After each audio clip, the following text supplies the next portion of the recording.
മഹാകേരളം ചാനലിലേക്ക് എല്ലാവർക്കും സ്വാഗതം. ഈ ചാനൽ നിങ്ങൾ ഇതുവരെ സബ്സ്ക്രൈബ് ചെയ്തിട്ടില്ലെങ്കിൽ സബ്സ്ക്രൈബ് ചെയ്യാൻ അഭ്യർത്ഥിക്കുന്നു. അപ്പോൾ അടുത്തുള്ള ബെല്ലൈക്കനെ ക്ലിക്ക് ചെയ്യുക. അപ്പോൾ എൻ്റെ പുതിയ വീഡിയോയുടെ നോട്ടിഫിക്കേഷൻസ് നിങ്ങൾക്ക് ലഭിക്കുന്നതായിരിക്കും. ഇന്നത്തെ എൻ്റെ ഈ വീഡിയോയിൽ വൃശ്ചികം രാശിക്കാരുടെ വർഷം 2025 ജൂൺ മാസത്തിലെ സമ്പൂർണ്ണ മാസഫലങ്ങളാണ് പറയുന്നത്. ഈ മാസത്തിലെ ഗ്രഹനില നിങ്ങളുടെ രാശിയിൽ നിന്നും ഇപ്രകാരമായിരിക്കും.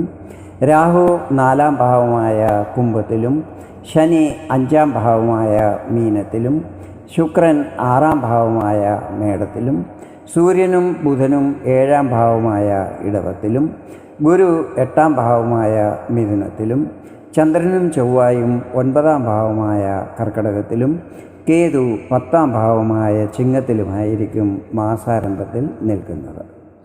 ഈ മാസത്തിലെ ഗ്രഹങ്ങളുടെ രാശിമാറ്റത്തെക്കുറിച്ചാണ് ഇനി വിവരിക്കുന്നത്. ബുധൻ ജൂൺ 6-ാം തീയതി ഇടവത്തിൽ നിന്നും മിഥുനത്തിലേക്കും പിന്നീട് 22-ാം തീയതി അവിടെ നിന്നും കർക്കടകത്തിലേക്കും തൻ്റെ രാശി മാറുന്നതായിരിക്കും. നീചസ്ഥാനമായ കർക്കടകത്തിൽ നിൽക്കുന്ന ചൊവ്വ 7-ാം തീയതി ചിങ്ങം രാശിയിലേക്ക് രാശി മാറുന്നതായിരിക്കും. സൂര്യൻ 15-ാം തീയതി ഇടവത്തിൽ നിന്നും മിഥുനത്തിലേക്ക് രാശി മാറുന്നു. 29-ാം തീയതി ശുക്രൻ മേടത്തിൽ നിന്നും തൻ്റെ സ്വന്തം രാശിയായ ഇടവത്തിലേക്കും രാശി മാറുന്നതായിരിക്കും. മാസാരംഭത്തിൽ കർക്കടകത്തിൽ നിൽക്കുന്ന ചന്ദ്രൻ ഓരോ 2.25 ദിവസം കഴിയുമ്പോൾ തൻ്റെ രാശി മാറിക്കൊണ്ടിരിക്കുന്നതായിരിക്കും. ഞാനിവിടെ പറയുന്നത് ചന്ദ്രഘടനയെ അടിസ്ഥാനമാക്കിയുള്ള പൊതുഫലങ്ങളാണ്. നിങ്ങളുടെ ജാതകത്തിലെ ഗ്രഹനില, ഇപ്പോഴത്തെ മഹാദശ, അപഹാരം എന്നിവയിൽ വരുന്ന വ്യത്യാസമനുസരിച്ച് ഫലങ്ങളിൽ ചില്ലറ ഏറ്റക്കുറച്ചിലുകൾ വരുവാൻ സാധ്യതകളുണ്ട്. ആദ്യമായി നിങ്ങളുടെ ആരോഗ്യസ്ഥിതികൾ ഈ മാസം എങ്ങനെയായിരിക്കുമെന്ന് നോക്കാം. 1-ാം ഭാവാധിപൻ ചൊവ്വയാണ്. ചൊവ്വ നിൽക്കുന്നത് നീചസ്ഥാനത്താണ്. 7-ാം തീയതി ചൊവ്വ രാശി മാറുന്നതായിരിക്കും. 7-ാം തീയതി വരെ രോഗഗ്രസ്തരായിട്ടുള്ളവർ പ്രത്യേകം ശ്രദ്ധിക്കണം. ഗുരു 8-ാം ഭാവത്തിൽ നിൽക്കുന്നത് ഉദര സംബന്ധമായ പ്രശ്നങ്ങൾ വരാൻ ഇടയാക്കുന്നതായിരിക്കും. അതിനാൽ ഭക്ഷണപാനീയങ്ങളിൽ നല്ല ശ്രദ്ധയുണ്ടായിരിക്കണം. ഫാസ്റ്റ് ഫുഡും മറ്റും ഈ സമയത്ത് കഴിയുന്നതും ഒഴിവാക്കുന്നതായിരിക്കും നല്ലത്. ഇനി വിദ്യാർത്ഥികൾക്ക് ഈ മാസം എങ്ങനെയായിരിക്കുമെന്ന് നോക്കാം. 5-ാം ഭാവമാണല്ലോ വിദ്യാഭ്യാസവുമായി ബന്ധപ്പെട്ടിട്ടുള്ളത്. 5-ാം ഭാവാധിപൻ ഗുരുവാണ്. ഗുരു നിൽക്കുന്നത് 8-ാം ഭാവത്തിലാണ്. ഇത് വിദ്യാർത്ഥികൾക്ക് ചില്ലറ പ്രശ്നങ്ങൾ വരാൻ ഇടയാക്കുന്നതായിരിക്കും.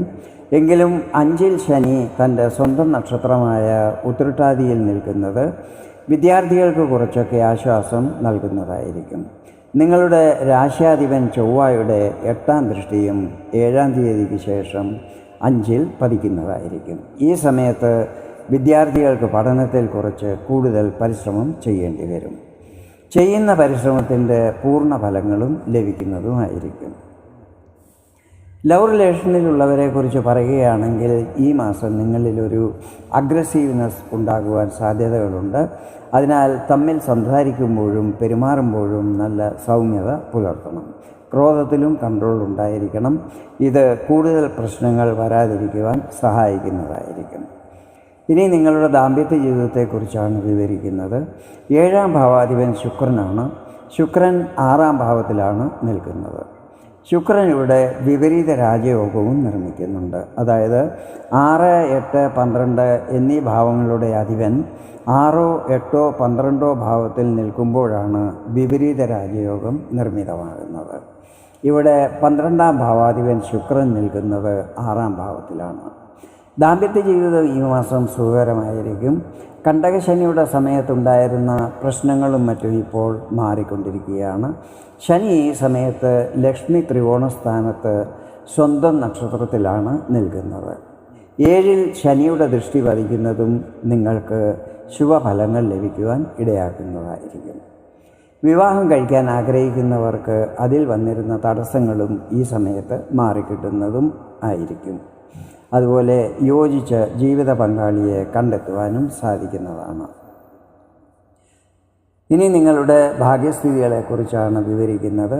9ാം ഭാവമാണല്ലോ ഇതുമായി ബന്ധപ്പെട്ടിട്ടുള്ളത്. 9ാം ഭാവത്തിൽ ചൊവ്വ നിൽക്കുന്നുണ്ട്. ഇത് ത്രികോണ സ്ഥാനമാണെങ്കിലും ചൊവ്വയുടെ നീചസ്ഥാനമായതിനാൽ ചൊവ്വ കൂടുതൽ ശുഭഫലങ്ങൾ നൽകുന്നതല്ലായിരിക്കും.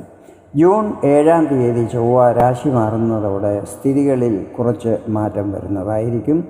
എങ്കിലും ഈ മാസം പൊതുവെ ഭാഗ്യസ്ഥിതികളിൽ ചില്ലറ ഏറ്റക്കുറച്ചിലുകൾ ഉണ്ടാകുവാൻ സാധ്യതകളുണ്ട്. അതിനാൽ ധൃതി പിടിച്ച് ഒന്നും തന്നെ ചെയ്യാൻ പാടില്ല.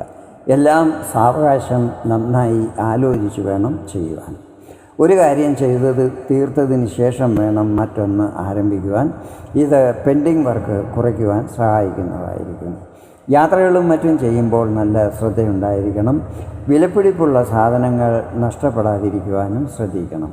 അപരിചിതരുമായി ദൂരം പാലിക്കുന്നത് നല്ലതായിരിക്കും.